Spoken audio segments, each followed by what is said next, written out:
Bom, agora eu queria desenvolver um pouco essa relação do centenário das Dores de Nossa Senhora com o oratório. Claro, pensando no oratório como um filho, né?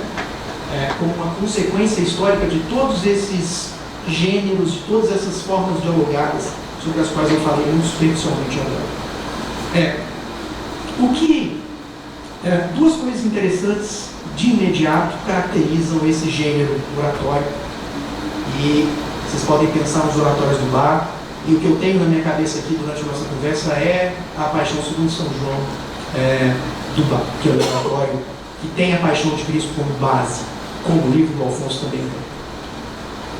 Duas coisas valem a pena serem rapidamente observadas a respeito do oratório. Em primeiro lugar, o oratório só faz sentido na igreja, para o mundo barroco, né?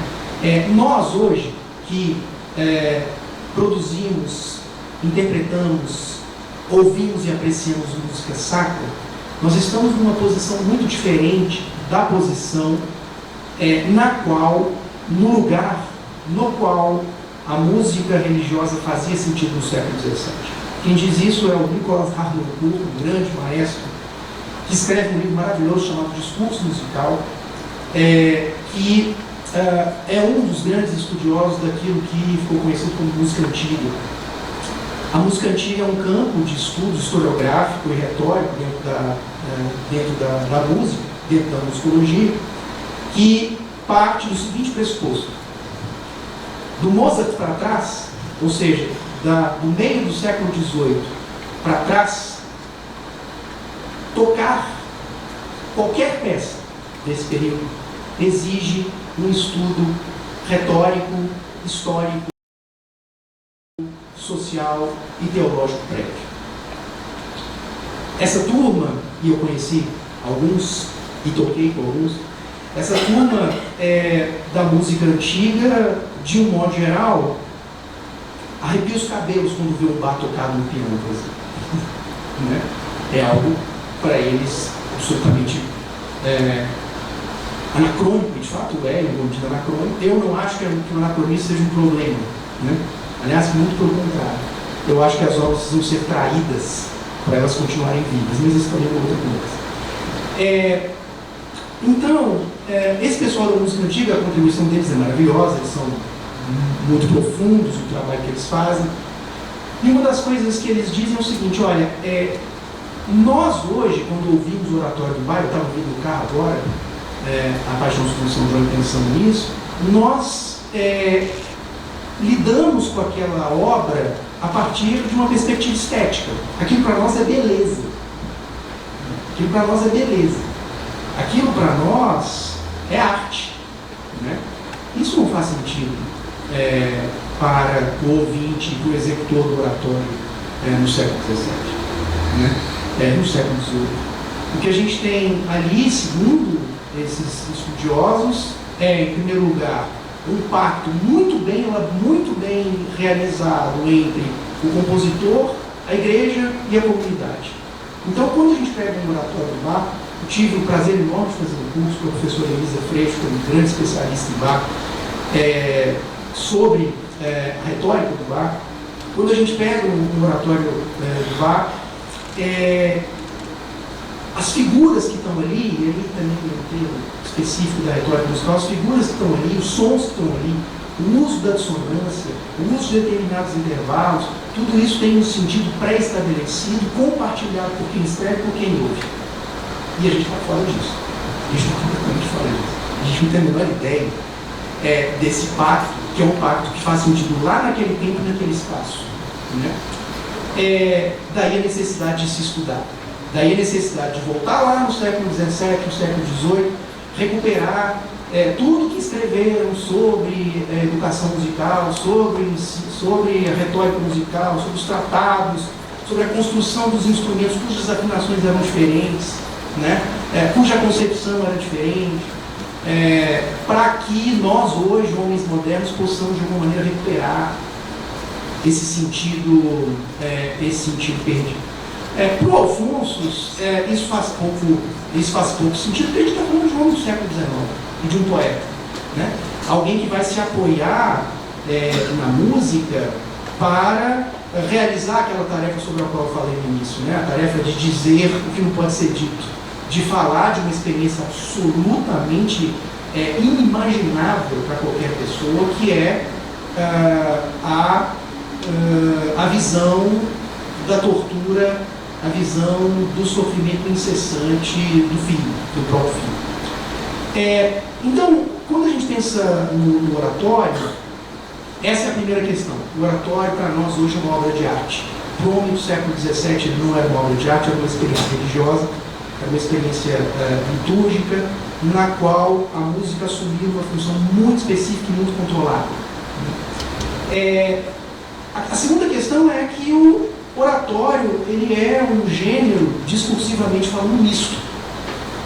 Nós temos ali um conjunto de vozes e o comportamento dessas vozes muda ao longo da obra. Então a gente tem, por exemplo, trechos narrativos, trechos nitidamente narrativos, no qual a voz conta uma história que vem da Bíblia.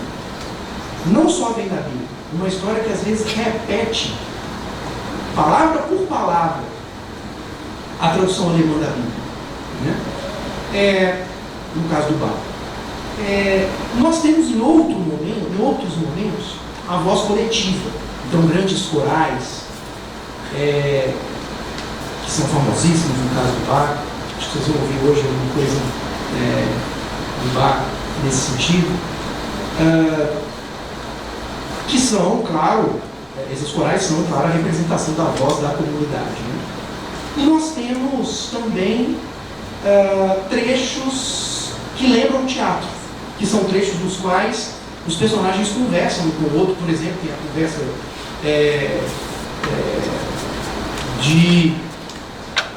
por exemplo, dos fariseus com Jesus, ou Pilatos com Jesus, a gente tem outros trechos que são marcados por esses diálogos. E também nós temos, e eu acho que são os trechos mais bonitos dos oratórios, nós temos trechos que são de celebração, né? Que são, na verdade, momentos em que essa voz poética se deixa levar pela emoção da cena, pela emoção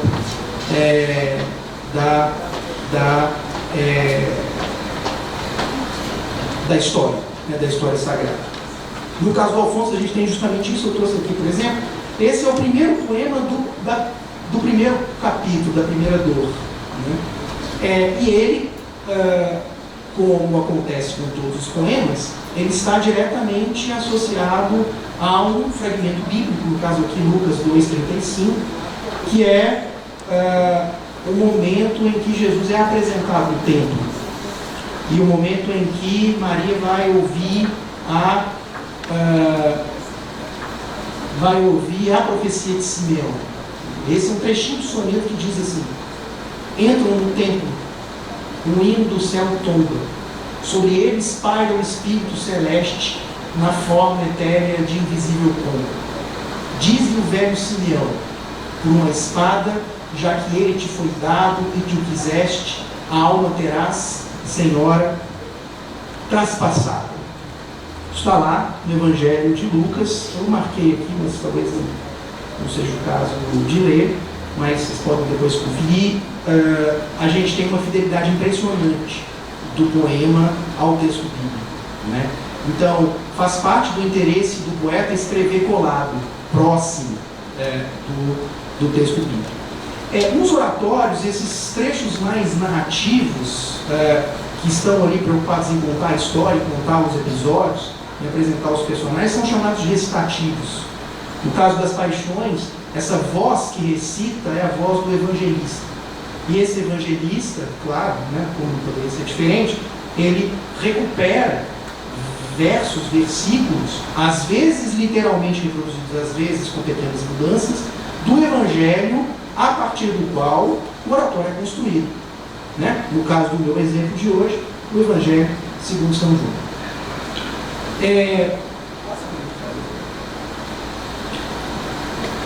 Além dos trechos narrativos, dos recitativos, a gente tem as áreas, né? As áreas são, digamos, momentos líricos dos oratórios. São momentos marcados não pela narratividade, ou seja, não são momentos cuja função é contar a história, apresentar um personagem, apresentar um episódio, nem nada. São momentos, ao contrário, voltados para a expressão do sentimento, voltado para a celebração, voltado para a meditação, vamos dizer assim. E o efeito disso é muito bonito nos oratórios, porque às vezes a gente tem uma situação muito tensa, como por exemplo o diálogo com Barrabás, nós vamos ver daqui a pouco esse exemplo, e logo depois dessa situação tensa que é narrada, que é trazida pelo recitativo, há um distanciamento dessa voz que vai ali meditar, né? Que desgraça foi essa, a escolha do Barrabás para ser salvo em nome de Jesus.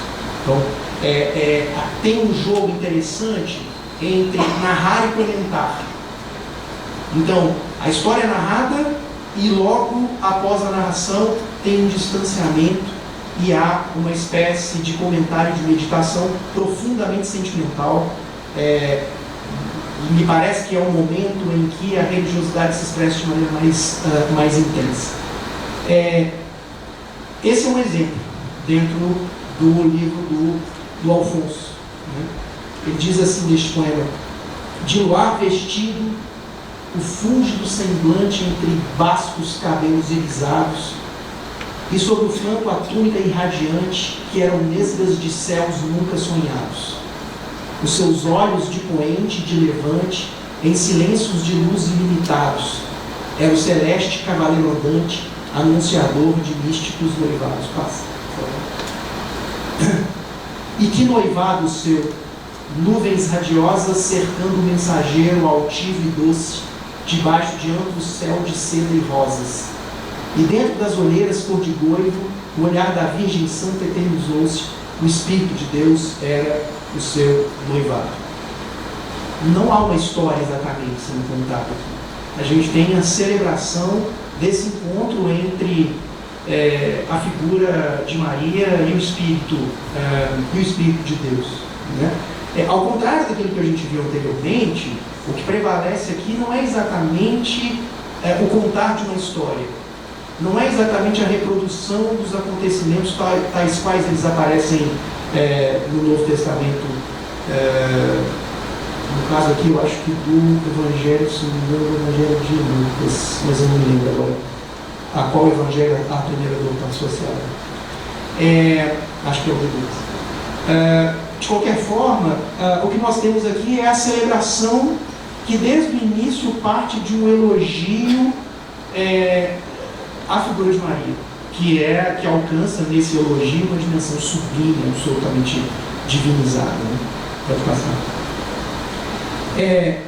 E por último, os diálogos.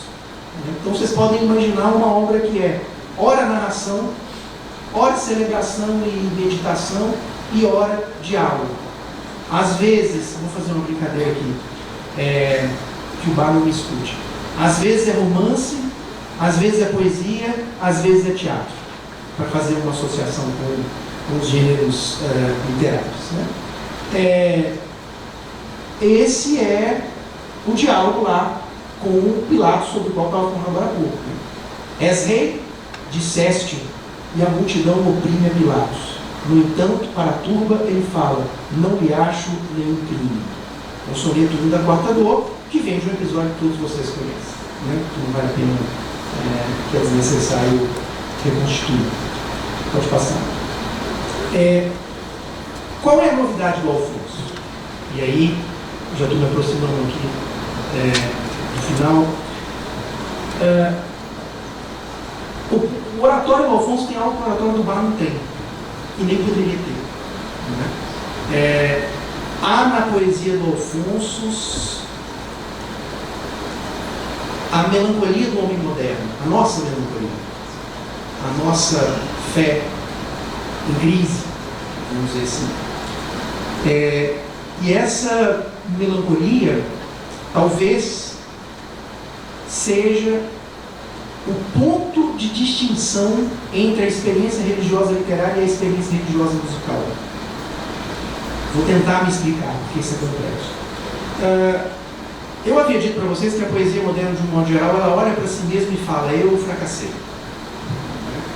Faz parte da história da poesia moderna, em especial, reconhecer-se como um discurso em crise. Ou seja, lidar com o seu objeto de maneira irônica. Lidar com a sua ferramenta, que é a linguagem, né? De maneira irônica. Os trechos metalinguísticos do oratório do Alfonso vão muito nessa direção. E aqui eu coloquei um trecho, que depois eu repeti lá no último slide, no qual ele vai dizer justamente isso. Nem pretendo, Senhora, fora um sonho, dizer toda a agonia que sofreste, nos versos que ante vós humilde ponho. Por mais nobre que seja, é sempre tosco, tem sempre versos pálidos como estes, o poeta que quiser chorar convosco. Está em jogo aqui é o reconhecimento de dois limites. Os limites do homem. Nós somos pobres demais para entender e para viver aquela experiência das dores, e os limites da linguagem, que na verdade são a mesma coisa. Os nossos limites são os nossos limites, os limites da nossa experiência, da nossa inteligência, da nossa capacidade de dizer as coisas, é o limite da nossa língua, o limite da nossa linguagem, né? E a poesia do Alfonso, ao longo dos 7 capítulos, ela vai o tempo inteiro cair nisso. Ok, eu acabei de contar a história das 7 dores de Nossa Senhora, acabei de retomar trechos do Evangelho, tem trechos que são marcados por esse louvor, por essa experiência religiosa intensa, mas eu preciso admitir que mesmo assim eu estou longe de conseguir reproduzir literariamente, de conseguir vestir, como ele vai dizer num outro poema, um manto de Maria, de conseguir experimentar a dor das 7 espadas, né? Pode passar. Essa é a antífona, eu havia prometido lê-la e analisá-la, mas não vai dar tempo. Eu vou passar, já encerrando a minha fala, por um outro texto, mas fica aqui como convite para vocês. O Centenário das Dores de Nossa Senhora está integralmente disponível na internet, muito fácil de achar. Quem quiser também pode me escrever, eu devo ter lá N PDFs diferentes dessa obra que já está em domínio público. E aí depois vocês podem dar uma olhada nessa antífona, que é um poema de abertura, que é um poema maravilhoso, no qual muitas dessas questões que eu trouxe aqui vão aparecer. Passa para mim. Mais um. Esse trecho é um exemplo interessante de uma retomada literal do Evangelho, né? Esse trecho do soneto número 2 da quarta dor, ele começa com aquela conjunção aí, e Barrabás era um ladrão. É muito interessante perceber que o bar no oratório, né, o bar na Paixão Segura São João, utiliza exatamente a mesma estrutura. O recitador, o evangelista, ele retoma a história da escolha do Barrabás para ser libertado, e o próximo verso, que é também recitado pelo recitador, que é recitado pelo evangelista, é justamente esse. E Barrabás era o ladrão. E quando a gente vê lá no Evangelho segundo São João, a estrutura sintática é exatamente a mesma. Então é muito interessante o diálogo que o Alfonso faz, no caso aqui, um diálogo literal, uma citação literal, direta, mantendo inclusive a estrutura sintática da tradução da Bíblia de Jerusalém. Não sei se foi essa a Bíblia, imagino que não nem pode ser. Mas eu não sei exatamente com qual Bíblia o Alfonso trabalhou, mas no caso da tradução alemã com a qual o Bach trabalhou, a estrutura também é a mesma, né? Então imagino que partindo do original grego, essa estrutura tenha se mantido nas outras línguas de um modo geral. Pode passar. Esse é o trecho esse é o trecho em alemão da página do São João. Eu acho que eu tenho ele aqui no celular, mais ou menos.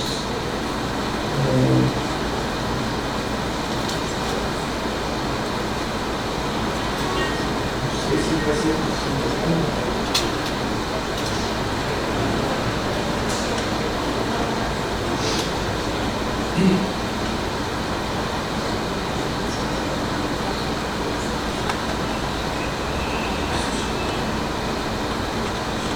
Eu acho que não dá para ouvir, né, gente? Não dá. Tá?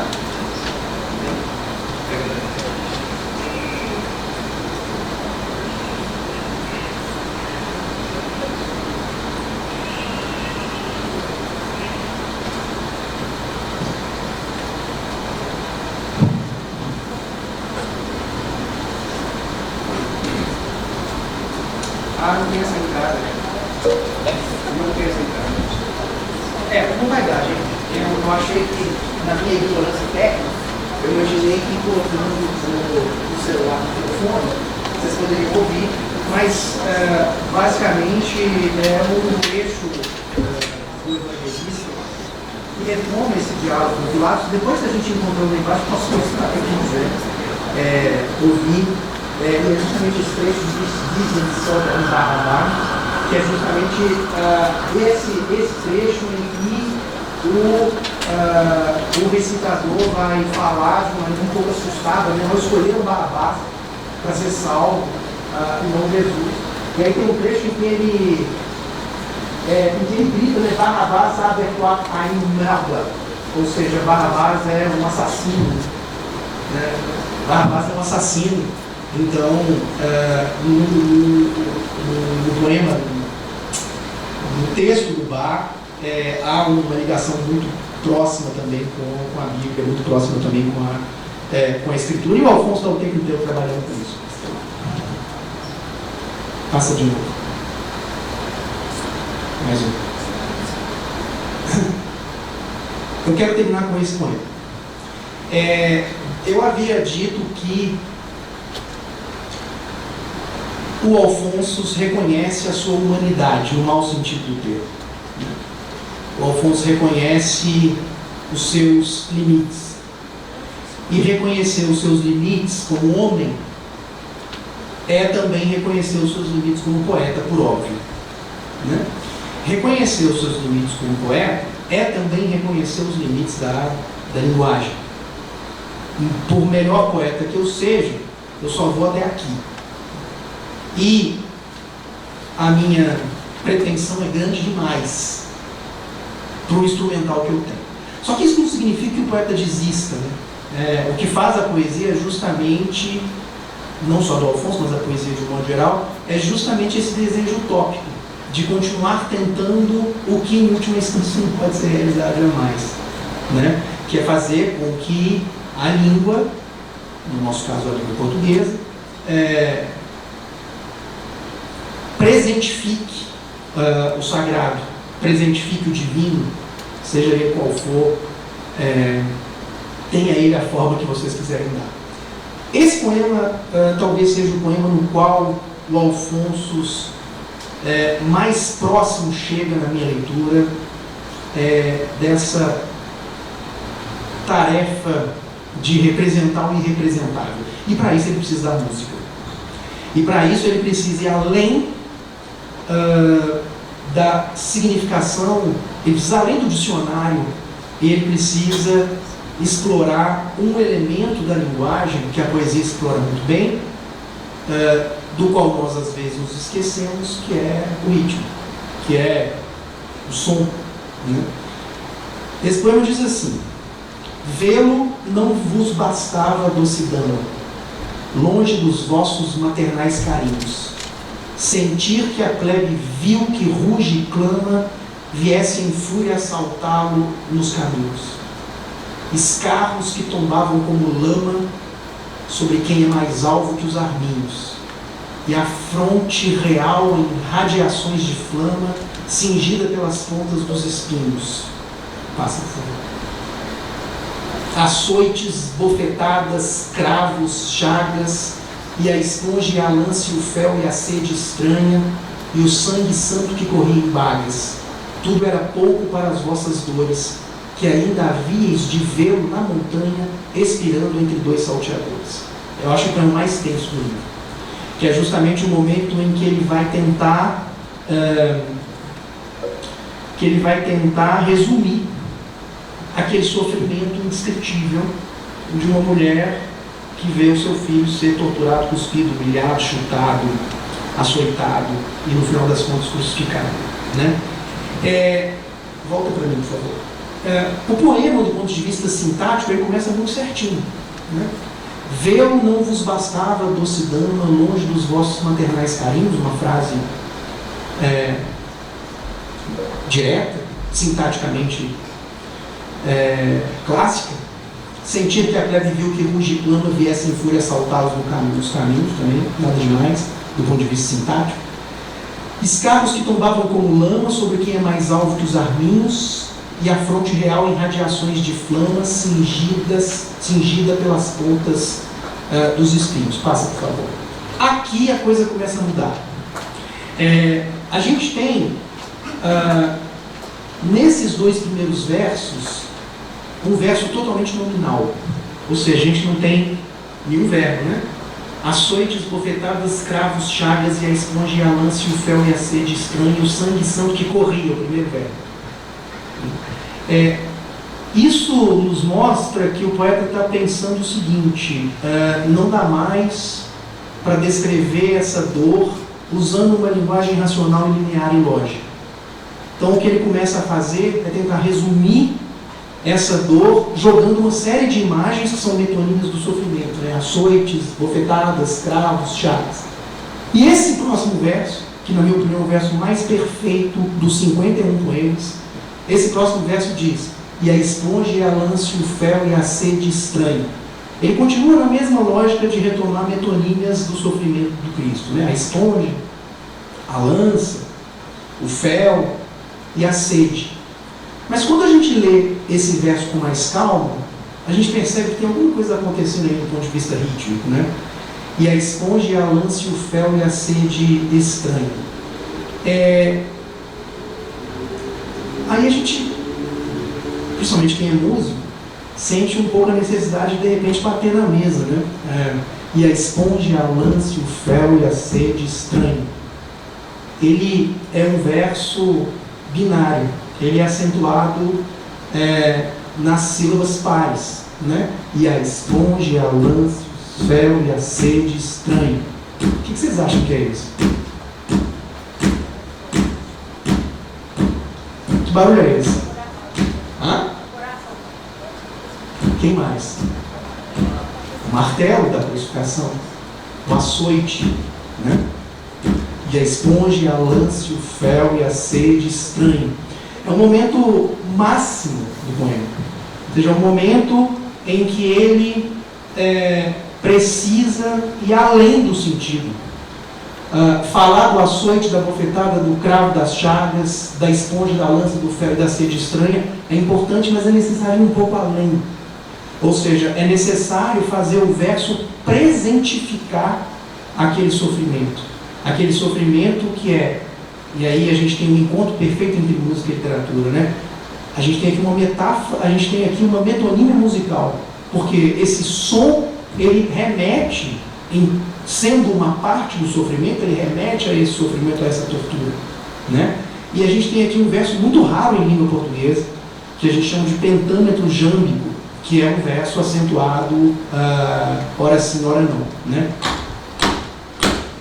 Que é justamente o batido do martelo, da martelada, da crucificação. E ele termina, né? Tudo era pouco, ou seja, mesmo com o maior esforço poético possível, de transfiguração da linguagem em música, em puro som, né?